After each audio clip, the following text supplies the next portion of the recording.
How you doing, everybody? I'm Ken Bykoff, and welcome to the Peegs Podcast Live. Indiana's 2025 season starts today at football game with kickoff coming at 8 p.m. Eastern Time. I'm out here just outside of the parking lot at Memorial Stadium, the corner of Woodlawn and 17th Street.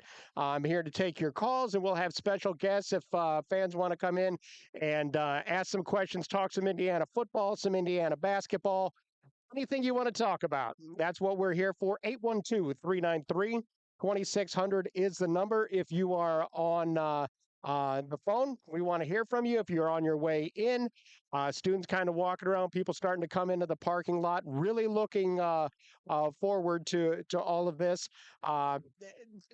Been looking forward to this. We want to maybe do this here in the once the season comes on, but looking forward to seeing what the Hoosiers are able to do. The spring football game, I've been doing this for, this will be the 2025 season will be this here at Memorial Stadium. And it is going to be I can tell you that spring games aren't necessarily the very best in terms of learning anything about a football team, but considering all that you have changes for the season, I think it's going to be real interesting to see how all of this is going to play out. 812-393-2600 is the number. Might try to change up our connection here a little bit. Try to make um, the feed a little bit smoother. We'll see how that all goes. But Curt Cignetti's coming off a season which Indiana 11-2 lost to the only two teams in which that they played for a national championship. This was everything that the Hoosiers hoped it would be. Bringing in a new head coach, it was a huge splash in terms of success for this pretty rough.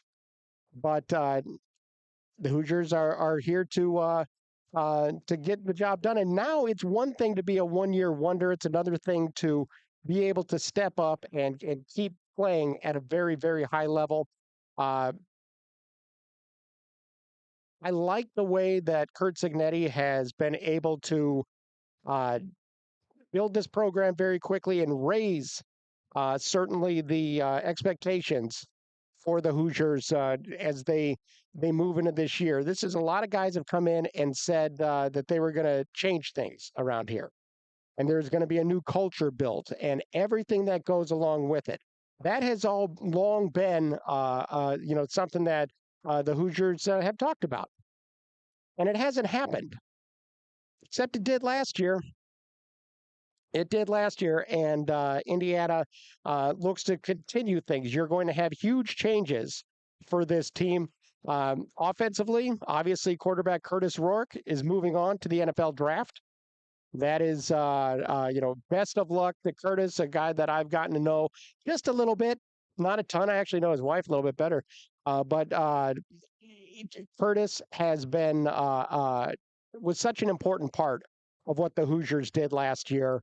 And the success that he had certainly showed everybody around the country that you could have success playing for Curt Cignetti and in this Indiana offense. Now, the nice thing for the Hoosiers is they've been able to have some success in terms of finding a replacement for Curtis Rourke.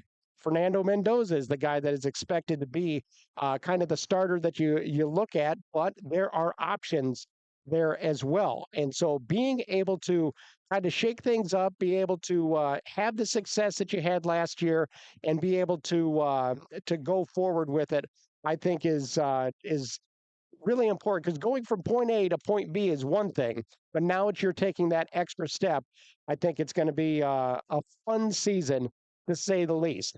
Um, Offensively, Kalon Black is the key running back coming back, but you also have wide receivers and guys like E.J. Williams and uh, Omar Cooper, guys that come back and can make a huge difference once again this year. Offensive line depth has been a huge upgrade compared to what we've seen in past years. There's been a huge upgrade in that, and so that is a huge positive.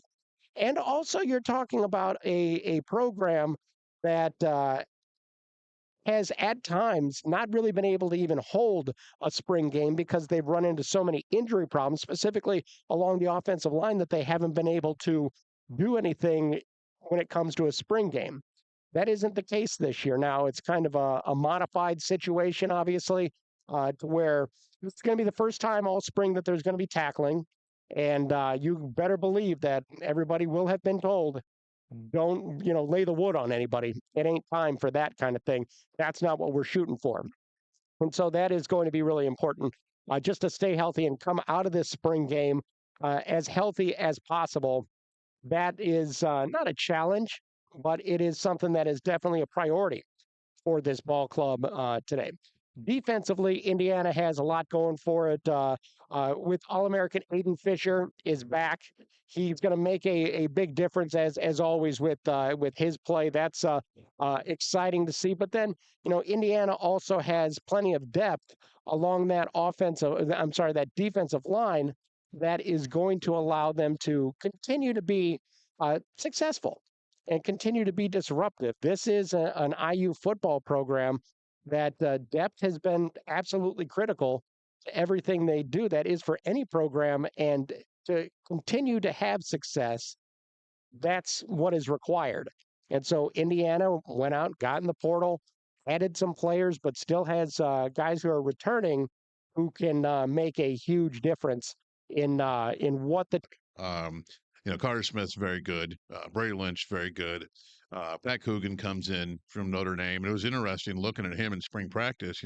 they were so good last year. Mhm. And the way that their approach to the game, the way that they never got too high, never got too low, and almost never what the result was. How important is that from a confidence level for all of these guys coming back? Look, when Kurt Signetti got here a year ago, and we're doing this spring game, there's a lot of guys that were on that field that had dreams of being successful, but didn't know what the hell that felt like. Right. Because they just didn't. This year, they know exactly what it felt like. And I said all year last year that it's as good as it was going to get because there were no expectations going into last year. And all of a sudden, here is high expectations. Right. Now the expectations have been raised, but guys at every level, especially defensively, defensive line, linebackers, secondary. We're talking about D'Angelo Pons, Aiden Fisher, Mikhail Kamara. These are all guys that have been successful, have Mhm. felt that success, and felt it at a high level.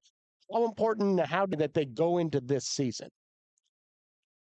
I think it's one of those things where it takes confidence from the perspective of, I believe I can do this, to the level of, I've done this, Right. which I think for a lot of people, you talk about in any level of sports, experience is helpful.